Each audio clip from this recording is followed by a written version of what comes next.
विक्रम और बेताल कहानी नंबर 10। सबसे बड़ा त्याग किसका।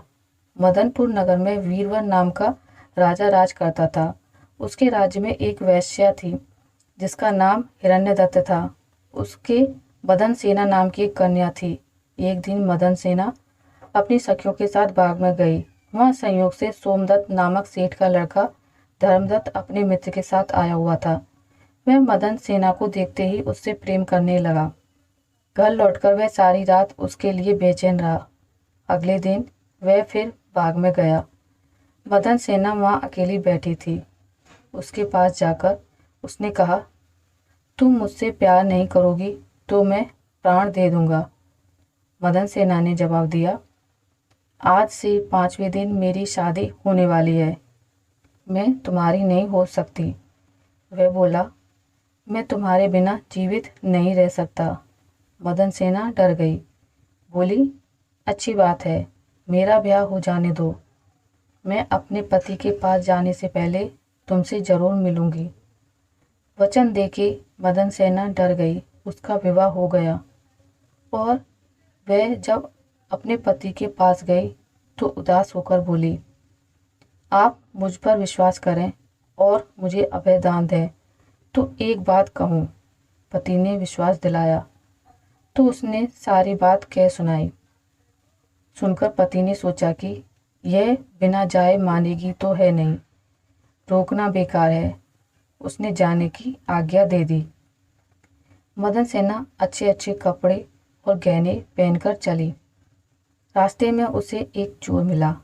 उसने उसका आंचल पकड़ लिया। मदन सेना ने कहा, तुम मुझे छोड़ दो, मेरे गहने लेना चाहते हो तो लो। चोर बोला, मैं तो तुम्हें चाहता हूँ। मदन सेना ने उसे सारा हाल कहा। पहले मैं वहाँ हो आऊँ तब तुम्हारे पास आऊँगी। चोर ने उसे छोड़ दिया। मदन सेना धर्मदत्त के पास पहुँची। उसे देखकर वह बड़ा खुश हुआ और उसने पूछा, तुम अपने पति से बचकर कैसे आई हो।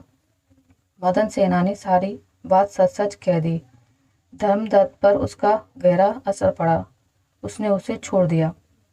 फिर वह चोर के पास गई। चोर सब कुछ जानकर बड़ा प्रभावित हुआ और वह उसे घर पर छोड़ गया। इस प्रकार मदन सेना सबसे बचकर पति के पास आ गई। पति ने सारा हाल सुना तो बहुत प्रसन्न हुआ और उसके साथ आनंद से रहने लगा। इतना कहकर बेताल बोला, हे राजा, बताओ पति धर्मदत्त और चोर, इनमें से कौन अधिक त्यागी है। राजा ने कहा, चोर।